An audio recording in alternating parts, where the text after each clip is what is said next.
और हम लोग उनका मुतालबा ये करेंगे उनकी यहाँ से बदली करो और उनकी चौकसी किया जाए, और अगर वो कसूरवार है तो उनको सजा मिलना चाहिए, और मैं कसूरवार है तो मुझे सजा मिलनी चाहिए। आप देख रहे हैं पब्लिक समाचार, पब्लिक के हक में। 23 तारीख को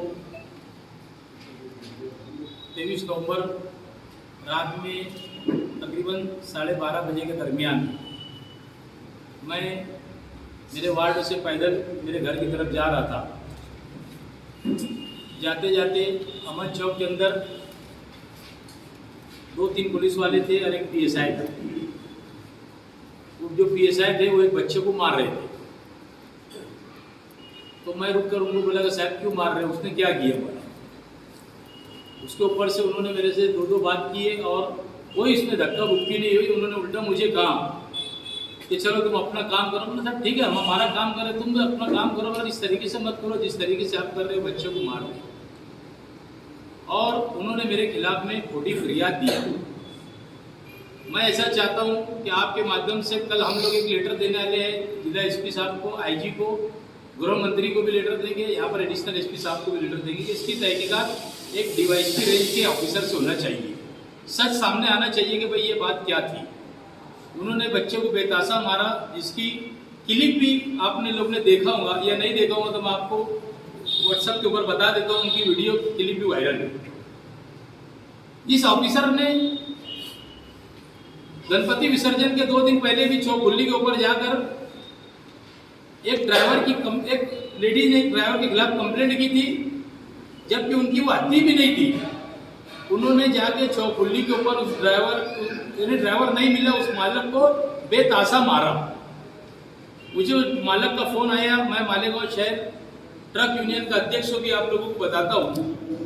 मुझे जब उस मालक का फोन आया कि भैया ऐसी बात हो गई, तुम यहाँ पर आओ, मैं रिक्शा करके रात को तकरीबन 1 बजे के दरमियान मैं मनमाड़ चौखुल्ली पे पहुंचा, तो यही ऑफिसर अप्पा साहब भंडार, इसके पास जब मैं पहुंचा तो ये खड़े हुए थे। मैंने ड्राइवर मालक से पूछा मतलब क्या हुआ, तो उन्होंने कहा कि ये ड्राइवर ने के खिलाफ कंप्लेंट की थी किसी औरत ने, ये आजाद नगर पुलिस स्टेशन से यहाँ पर आए और इन्होंने मुझे नहीं पहचानते हुए मुझे बेतासा मारा। मैंने बोला मेरा कसूर क्या है, इन्होंने मेरी एक बात को न सुनी। मैंने फिर उनसे बात करने की कोशिश की कि साहब क्या बात है, बोले वो औरत ने कंप्लेंट की है।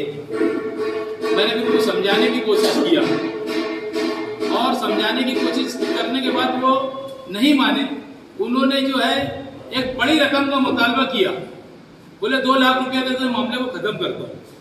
मैंने उनको ये कहा कि तुम्हारी हत्या नहीं है, तुम जो तुम्हारी हत्या है उस हत्या के अंदर जाकर वो उनकी कंप्लेंट दाखिल करो, तुम यहाँ पर आए कैसे बनवाड़ चौखुल्ली के ऊपर। इतना बोल के मैं अपनी रिक्शा के अंदर बैठ के चली गया।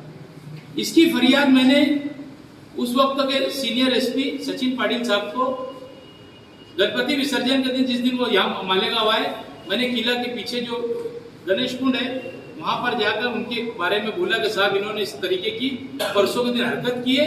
साहब ने उन्होंने लिखे भी इसके अंदर, बोले ठीक है मैं देखता हूँ क्या मामला है। उसके बाद फिर उन्होंने एक हरकत की है सुलेमानी चौक के अंदर नवंबर के महीने में 30 नवंबर को उन्होंने एक ड्राइवर को, हमारे पार्टी के जो जिम्मेदार है हाफिज भाई, ये वो एम्बुलेंस के ड्राइवर को बैठा के लेके जा रहे थे मोटरसाइकिल के ऊपर। इसमें बेतासा वो ड्राइवर को पीछे बैठा हुआ था, मारे। वहां पर पब्लिक जमा हो गई, रात का बज रहा था 2। मुझे कुछ लोगों ने फोन किया, मैं सोने के लिए जा रहा था। मैं जब वहां पहुंचा तो वहां से वो निकल चुकी थी। ये बात की भी मैंने उनको बताया, दूसरे दिन आजाद नगर पीआई को बताया कि ये तुम्हारे पीएसआई ने ऐसी हरकत किया। और जिस दिन मेरे साथ में ऐसा हादसा हुआ उस दिन भी मैंने पीआई साहब को उसी टाइम फोन करके बताया कि ये इसने ऐसी हरकत किया है, देख लो ये ऐसा मामला है। उसके साथ कोई धक्का मुक्की नहीं हुई। मेरा यही बोलना है कि ये जो मेरे ऊपर इल्जाम लगाया गया ये एक अच्छा इल्जाम नहीं है कि पुलिस से मैंने झगड़ा किया, धक्का मुक्की किया। ये इल्जाम मैं बर्दाश्त कर नहीं सकता। कोई भी डीवाईएसपी रेंज के ऑफिसर से इसकी तहकीकात करना चाहिए कि ये मामला क्यों हुआ और कैसे हुआ। मेरा यही मुतालबा है उनके ये बारे में। और हम अब एक लेटर देने वाले हैं 2-4 रोज के अंदर सब ऑफिसर लोगों को, और हम लोग उनका मुतालबा ये करेंगे उनकी यहाँ से बदली करो और उनकी चौकसी किया जाए। और अगर वो कसूरवार है तो उनको सजा मिलना चाहिए, और मैं कसूरवार है तो मुझे सजा मिलनी चाहिए। चला रही है आमदार साहब खामोश है तो कांग्रेस पार्टी का इसमें क्या बोलना है, क्या करेगी वो अनाज दिलाने के लिए? हम मिलने वाले अभी जाके एफडीओ साहब से, अनाज तो सभी को मिलना चाहिए। 22,000 जैसे राशन कार्ड का भी पेपर के अंदर हम बोर्ड पढ़ रहे हैं, उसके अंदर ऐसा है कि 22,000 लोगों को राशन मिलने वाले हैं। हम तो ये चाहेंगे जितने केसरी कार्ड है सबको मिले, क्योंकि ये मालेगांव शहर गरीब बस्ती है, यहाँ पर पावरफुल सेक्टर है, यहाँ पर हर आदमी मजदूर है। 20% अगर सेट है तो 80% गरीब लोग हैं यहाँ पर। हम तो चाहेंगे कि भाई सभी को ये होता है। जो पीले राशन कार्ड वालों के साथ में भी जो नाइंसाफी हो रही है, 6 यूनिट का 4 को मिलता है, 10 यूनिट का 7 को जो देते हैं, ये जो मामला है ये भी हम एफडीओ को उजागर करने वाले जाकर, और हम लोग कल या परसों जाकर हम मेमोरेंडम देंगे और उनसे बात प्रेस करेंगे कि पीले राशन कार्ड वालों के साथ में जो अन्याय होता है वो नहीं होना चाहिए, उनको भी बाकायदा जितना यूनिट है उनको मिलना चाहिए। मंगल के रोज हमारा 1 दिन का धरना कारपोरेशन के गेट पे रहेगा, सफाई के शहर के अंदर सफाई के ताल्लुक से। और जो एम्बुलेंस का भाड़ा 13 रुपया हो गया, उसके बारे में कल हम एक लेटर दे देंगे और आने वाले मंगल के रोज हम कारपोरेशन के ऊपर 1 दिन का धरना देंगे। नहीं, मैंने किसी से कोई बात नहीं किया। बहरहाल इतनी बात है कि उन्होंने मुझे ऑफिसर से बात करेंगे, मेरे पास 20 घंटे के बाद एफआईआर दाखिल क्यों हुई, इसके अंदर में एक बड़ा राज है कुछ ना कुछ। क्योंकि किसी के दबाव में अगर इन्होंने किया होगा तो ये अच्छी बात नहीं है। अगर उनको करना रहता डिपार्टमेंट को तो उसी टाइम डिपार्टमेंट मेरे ऊपर एफआईआर दाखिल करती थी।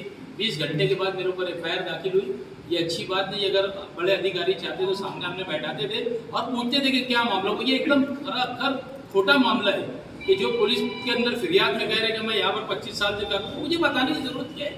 वो तो आज पुलिस का रोज का काम है उनका बंद करने का। कायदा मैं क्यों हाथ पे लूंगा? आज उनका जब पहले दिन आई थी पुलिस, उनका काम है वो बंद करती है, पब्लिक उनका को बंद करके वो चले जाती है। इनका रोज की ड्यूटी है, वो निभाती है। मुझे कभी हम उसमें इंटरफेयर करने की हमको जरूरत नहीं था।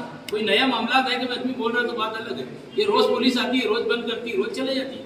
ये मार रही थी तो मैंने कहा कि साहब मारो मत, बस उसके ऊपर से वो मेरे ऊपर गुस्से में आ गया।